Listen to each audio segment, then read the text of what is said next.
বন্ধুরা, চিন্তা করে দেখুন, সমুদ্রের হাজার হাজার ফুট গভীরে আপনি একটা লোহার খাঁচার ভেতরে আটকে আছেন। আপনার দিকে ধেয়ে আসছে একের পর এক বিধ্বংসী টর্পেডো মিসাইল। আর একটু ভুল সিদ্ধান্ত মানেই আমেরিকা আর রাশিয়ার মধ্যে শুরু হয়ে যাবে তৃতীয় বিশ্বযুদ্ধ।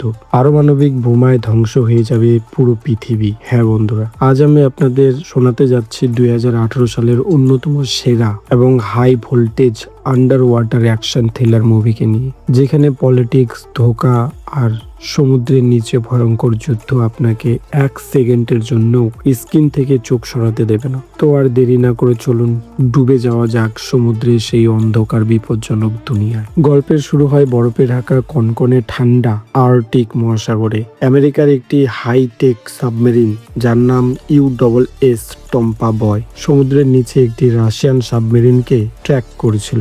আমেরিকানদের উদ্দেশ্য কিন্তু যুদ্ধ করা ছিল না, জাস্ট ছিল শুধু নজরদারি করা। কিন্তু হঠাৎ করেই রাশিয়ান সাবমেরিনটির ভেতরে একটা বিকট বিস্ফোরণ ঘটে এবং সেটি সমুদ্রের তলদেশে তলিয়ে যেতে থাকে। আমেরিকানের ক্রু মেম্বাররা কিছু বুঝে ওঠার আগেই তাদের সোনার সিস্টেমে ধরা পড়ে যে অন্য কোনো দিক থেকে একটি টর্পেডো তাদের দিকে ধেয়ে আসছে। ব্যাস, মুহূর্তের মধ্যেই আমেরিকানের সেই সাবমেরিনটিও ধ্বংস হয়ে যায়। ওয়াশিংটনের পেন্টাগনে যখন এই খবর পৌঁছায়, তখন আমেরিকান মিলিটারির মধ্যে হইচই শুরু হয়ে যায়। তারা মনে করে রাশিয়া ইচ্ছে করে তাদের সাবমেরিন ডুবিয়ে দিয়েছে। পরিস্থিতি সামাল দিতে নেভিরিয়ার অ্যাডমিরাল জন ফিক্স তড়িঘড়ি করে একটি উদ্ধারকারী সাবমেরিন পাঠানোর সিদ্ধান্ত নেন, যার নাম USS আরখানাস। কিন্তু সমস্যা হলো, এই সাবমেরিন চালানোর জন্য একজন স্পেশাল কমান্ডারের দরকার। আর তখনই এন্ট্রি হয় আমাদের এই সিনেমার মেইন হিরোর। আমাদের হিরোর নাম জো গ্লাস।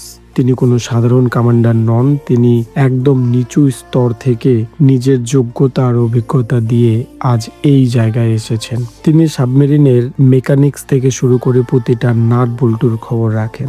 যখন তাকে এই মিশনের দায়িত্ব দেওয়া হয়, তিনি এক মুহূর্ত নষ্ট না করে তার ক্রুদের নিয়ে রওনা হন সমুদ্রের দিকে। ওদিকে পেন্টাগনের NSA অ্যানালিস্ট জেন নরকুইস্ট সন্দেহ করেন যে এই ঘটনাটির পেছনে রাশিয়ার অফিসিয়াল সরকারের হাত নাও থাকতে পারে, হয়তো ভেতরে অন্য কোনো খেলা চলছে। তাই সত্যটা জানতে ডাঙ্গা পথে রাশিয়ার একটি গোপন নেভাল বেসে 4 জন তুখর নেভি সেল্টার একটি টিমকে গোপনে প্যারাশুট দিয়ে নামিয়ে দেওয়া হয়। এদের লিডার ছিল বিল বিমান। অর্থাৎ একদিকে সমুদ্রের নিচে যাচ্ছে জো ক্লাসের সাবমেরিন, আর অন্যদিকে ডাঙ্গায় নামছে নেভি সিল। সমুদ্রের নিচে পৌঁছে জো ক্লাস এক ভয়ঙ্কর দৃশ্য দেখতে পান। মার্কিন সাবমেরিন তো ধ্বংস হয়েছেই, কিন্তু তার পাশে থাকা রাশিয়ার সাবমেরিনটি কোনো বাইরের হামলায় নয়, বরং ভেতর থেকে হওয়া বিস্ফোরণে ডুবেছে। ঠিক তখনই জো ক্লাসের সাবমেরিনকে লক্ষ্য করে আরেকটি রাশিয়ান সাবমেরিন আড়াল থেকে টর্পেডো ফায়ার করে। কিন্তু জো ক্লাস তার অসাধারণ বুদ্ধিমত্তা আর সাবমেরিন ড্রাইভিং স্কিল দিয়ে সেই টর্পেডোকে ফাঁকি দেন এবং পাল্টা হামলা চালিয়ে শত্রু সাবমেরিনটিকে ধ্বংস করে দেন। এরপর জো ক্লাস মানবিকতার খাতিরে সেই ডুবে যাওয়া রাশিয়ান সাবমেরিন থেকে জীবিত বেঁচে থাকা 3 জন রাশিয়ানকে উদ্ধার করেন, যাদের মধ্যে ছিলেন তাদের অভিজ্ঞ ক্যাপ্টেন সেগেই অন্দ্রোপভ। নিজের জাহাজে রাশিয়ানদের আশ্রয় দেওয়ায় জো গ্লাসের নিজের ক্রু মেম্বাররাই তার উপর ক্ষিপ্ত হয়ে ওঠে। কিন্তু জো শান্ত গলায় বলেন, এরা এখন শত্রু নয়, এরা সমুদ্রের বুকে বেঁচে থাকা কিছু মানুষ।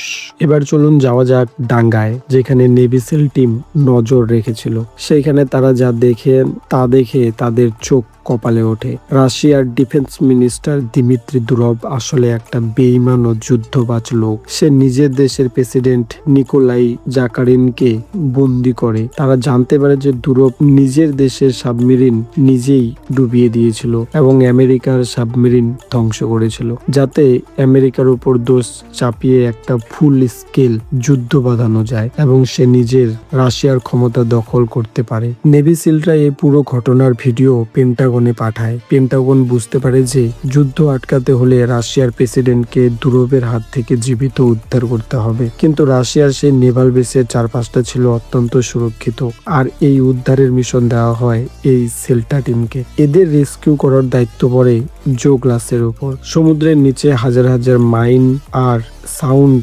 সিস্টেমের বসানো সেখানে সাবমেরিন নিয়ে ঢোকা মানে নির্ঘাত মৃত্যু। এই অসম্ভবকে সম্ভব করার জন্য জো গ্লাস সাহায্য চান রাশিয়ার বন্দী ক্যাপ্টেন অন্দ্রোপভের কাছে। জো তাকে বলেন, তোমার ডিফেন্স মিনিস্টার বেইমানি করেছে, সে বিশ্বযুদ্ধ করতে চায়, একমাত্র তুমি পারো তোমার দেশের প্রেসিডেন্টকে বাঁচাতে। অন্দ্রোপভ বুঝতে পারে যে জো গ্লাস সত্যি বলছেন। তিনি আমেরিকার সাবমেরিনকে রাশিয়ার সেই গোপন ও বিপজ্জনক মাইন ফিল্ডের ভেতর দিয়ে যাওয়ার নিখুঁত রাস্তা বলে দেন। সমুদ্রের নিচে প্রতিটা ইঞ্চি যেন ছিল মৃত্যুর ফাঁদ, কিন্তু অন্দ্রোপভের গাইডেন্সে জো গ্লাস কোনো শব্দ না করে রাশিয়ার জলসীমায় ঢুকে পড়েন। ওদিকে ডাঙ্গায় নেভি সিল টিম অ্যাকশন শুরু করে দেয়। মাত্র 4 জন আমেরিকান সৈন্য পুরো রাশিয়ার ঘাঁটির বিরুদ্ধে লড়াই শুরু করে। তুমুল গুলিযুদ্ধ আর গ্রেনেড বিস্ফোরণের মধ্যে তারা রাশিয়ার প্রেসিডেন্ট জাকারিনকে উদ্ধার করেন, কিন্তু ঘাঁটির শত শত সৈন্য তাদের তাড়া করে। প্রবল গুলি বর্ষণের প্রেসিডেন্টকেও একটা গুলি লাগে, তবুও তারা এগোতে থাকে সমুদ্রের দিকে। শেল্টার টিমের 2 জন সদস্য মারাত্মকভাবে আহত হয় এবং মারাও যায়। শেষ মুহূর্তে তারা প্রেসিডেন্টকে নিয়ে সমুদ্রের পানিতে ঝাঁপ দেয়, যেখানে জো গ্লাসের সাবমেরিন থেকে পাঠানো একটি ছোট্ট রেস্কিউ পড তাদের উদ্ধার করে সাবমেরিনের ভেতর নিয়ে আসে। মিশন সাকসেসফুল, কিন্তু আসল বিপদ তো এখনো বাকি। ডিফেন্স মিনিস্টার দুরব যখন জানতে পারে প্রেসিডেন্ট হাতছাড়া হয়ে গেছে, সে ক্ষিপ্ত হয়ে সমুদ্রের উপর থাকা রাশিয়ার সবচেয়ে যুদ্ধ জাহাজকে নির্দেশ দেয় মার্কিন সাবমেরিনটিকে ধ্বংস করে দিতে। ওপর থেকে একের পর এক ডেপোজ চার্জ মানে পানির নিচে ফাটার বোমা আর টর্পেডো ছাড়তে থাকে। জো গ্লাসের সাবমেরিন মারাত্মকভাবে ক্ষতিগ্রস্ত হয়। ক্রু মেম্বাররা আতঙ্কে চিৎকার করতে থাকে যে পাল্টা আক্রমণ করা হোক, কিন্তু জো গ্লাস ছিলেন ঠান্ডা মাথার মানুষ। তিনি জানতেন এখন যদি তারা রাশিয়ার যুদ্ধ জাহাজে একটাও গুলি চালায়, তবে পৃথিবীর কোনো শক্তি 3য় বিশ্বযুদ্ধ থামাতে পারবে না। জো গ্লাস সাবমেরিনটিকে পানির উপরে নিয়ে আসেন। তিনি রাশিয়ার প্রেসিডেন্ট এবং ক্যাপ্টেন